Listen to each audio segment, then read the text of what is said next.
Pemerintah Indonesia sedang berhadapan dengan dua tekanan yang datang bersamaan. Harga minyak dunia melonjak jauh di atas asumsi APBN, sementara pemerintah memilih tidak menaikkan harga BBM bersubsidi demi menjaga daya beli masyarakat.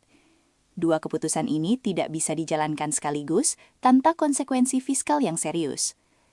APBN 2026 dirancang dengan asumsi harga minyak mentah Indonesia di angka $70 per barel, dengan target defisit 2,68% dari PDB. Namun sejak konflik Iran-AS memanas di awal Maret, harga ICP sempat menyentuh $100 per barel. Rata-rata periode Januari hingga awal April sudah menyentuh $77,8 dan kini bergerak di kisaran $79 hingga $80. Setiap kenaikan $1 di atas asumsi langsung menambah beban subsidi energi tanpa kompensasi penerimaan yang setara. Wakil Menteri Keuangan Juda Agung menyebutnya secara eksplisit, kalau harga keekonomian naik tetapi harga BBM dipertahankan, subsidinya membengkak. Kalau dibiarkan, defisit bisa menembus 3%. Batas 3% bukan sekedar angka teknis, itu ambang batas yang diatur undang-undang, dan pelanggarannya akan langsung memukul persepsi resiko investor terhadap surat utang negara. Respons pemerintah adalah refocusing belanja. Program makan bergizi gratis dipangkas alokasinya pada hari Sabtu dan masa libur. Proyek yang layak secara bisnis didorong ke skema swasta. Di sisi penerimaan, pemerintah mengandalkan windfall dari kenaikan harga batubara dan CPO untuk menahan pelebaran defisit. Ini adalah strategi yang terukur, tetapi juga strategi yang menyiratkan bahwa ruang gerak fiskal memang sudah menyempit. Pertanyaannya bukan apakah fiskal RI akan jebol hari ini. Pertanyaannya adalah seberapa panjang konflik di Selat Hormuz akan berlangsung. Jika negosiasi AS-Iran menemui jalan buntu hingga kuartal ketiga, rata-rata ICP sepanjang tahun bisa melampaui $85, dan refocusing belanja saja tidak akan cukup untuk menahan defisit di bawah batas aman. Bank Indonesia sudah menurunkan suku bunga acuan sejak September 2025 ke level 4,75%. Tapi di sisi kredit perbankan, transmisi itu berjalan sangat lambat. Ini bukan keanehan teknis, ini cerminan dari struktur persaingan dana di industri perbankan Indonesia. Data OJK menunjukkan rata-rata suku bunga kredit rupiah pada Februari 2026 tercatat 8,80%, turun hanya 44 basis poin secara tahunan dari 9,22%.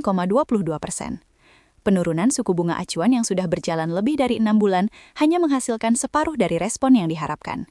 Penyebabnya ada di sisi pendanaan. Bank-bank besar bersaing ketat memperebutkan dana pihak ketiga dari nasabah korporasi besar yang memiliki daya tawar tinggi. Nasabah dengan dana besar bisa bernegosiasi untuk mendapatkan bunga deposito lebih tinggi, sehingga cost of fund perbankan tetap kaku, meskipun BI rate sudah turun. OJK telah menerbitkan POJK nomor 13 tahun 2024 yang mewajibkan bank membuka komponen pembentuk suku bunga dasar kredit secara transparan. Teorinya, transparansi memaksa kompetisi yang lebih sehat dan mempercepat transmisi. Praktiknya, efek kebijakan ini baru akan terasa dalam beberapa kuartal ke depan. Yang menjadi perhatian lebih besar adalah konteksnya. Tekanan rupiah yang sudah menembus kisaran 17.200 per dolar memberi sinyal bahwa Bank Indonesia kemungkinan akan menahan suku bunga dalam pertemuan mendatang, bukan memangkasnya lebih jauh. Kalau suku bunga acuan tidak bergerak turun lagi, maka satu-satunya pendorong transmisi adalah persaingan pasar, yang sudah terbukti berjalan lambat. Kondisi ini menciptakan paradoks. Sektor real membutuhkan kredit yang lebih murah untuk menjaga momentum pertumbuhan di atas 5,5%, tetapi perbankan tidak bisa menurunkan bunga kredit secara agresif tanpa mengorbankan margin atau likuiditas. Jika pertumbuhan kredit melambat di kuartal 2, itu akan menjadi sinyal awal bahwa target pertumbuhan ekonomi paruh pertama 2026 mungkin lebih sulit dari yang diproyeksikan. Di tengah tekanan makro yang menekan IHSG, ada satu komoditas yang bergerak berlawanan.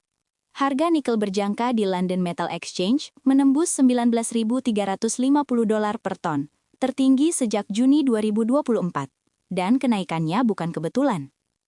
Ada dua faktor yang bekerja bersamaan. Pertama, Kementerian ESDM memangkas kuota produksi nikel dalam RKAB 2026 menjadi sekitar 190 hingga 200 juta ton, jauh di bawah RKAB 2025 yang mencapai 379 juta ton. Pemotongan hampir 50% dari kuota produksi ini langsung mengubah ekspektasi pasokan global. Kedua, kekurangan sulfur secara global, bahan yang digunakan dalam proses pemurnian nikel, semakin memperketat prospek ketersediaan logam baterai ini. Tambang nikel Wedabai milik Eramet bahkan akan menghentikan produksi pada bulan Mei karena efek gabungan kedua faktor tersebut. Kenaikan 10% sejak dimulainya perang Iran ini bukan hanya soal gangguan satu tambang. Ini sinyal bahwa pasar mulai menghitung ulang neraca pasokan permintaan nikel secara lebih konservatif. Bagi Indonesia, ini adalah momen yang kompleks.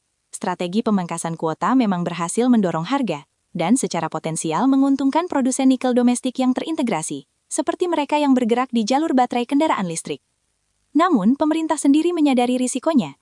Relaksasi kuota yang prematur akan membanjiri pasar lagi dan membalik kenaikan harga yang sudah susah payah dibangun. Jika harga nikel bertahan di atas $19.000 per ton hingga kuartal ketiga, penerimaan royalti dan dividen dari emiten nikel berpotensi menjadi satu dari sedikit penopang fiskal yang pemerintah bisa andalkan di tengah tekanan subsidi BBM. Dua berita besar ini, fiskal tertekan di satu sisi, nikel menguat di sisi lain, sebenarnya terhubung melalui satu variabel, harga komoditas. Yang perlu dicermati dalam 2 minggu ke depan adalah apakah negosiasi Hormuz menghasilkan sinyal gencatan senjata. Kalau Selat Hormuz dibuka kembali, harga minyak turun, beban subsidi berkurang, dan tekanan fiskal mereda. Tapi dalam skenario yang sama, harga nikel kemungkinan juga akan terkoreksi karena sentimen risiko global membaik dan arus modal kembali ke aset berisiko. Dua kabar baik sekaligus belum tentu bisa datang bersamaan. Benchmark yang perlu diperhatikan, perkembangan negosiasi AS-Iran menjelang 16 Mei 2026, tanggal berakhirnya relaksasi sanksi Rusia yang menopang pasokan minyak alternatif Asia. Dan dari domestik, data pertumbuhan kredit kuartal pertama yang akan segera dirilis. Jika angkanya di bawah 10% secara tahunan, tesis transmisi moneter yang lambat akan semakin kuat konfirmasinya.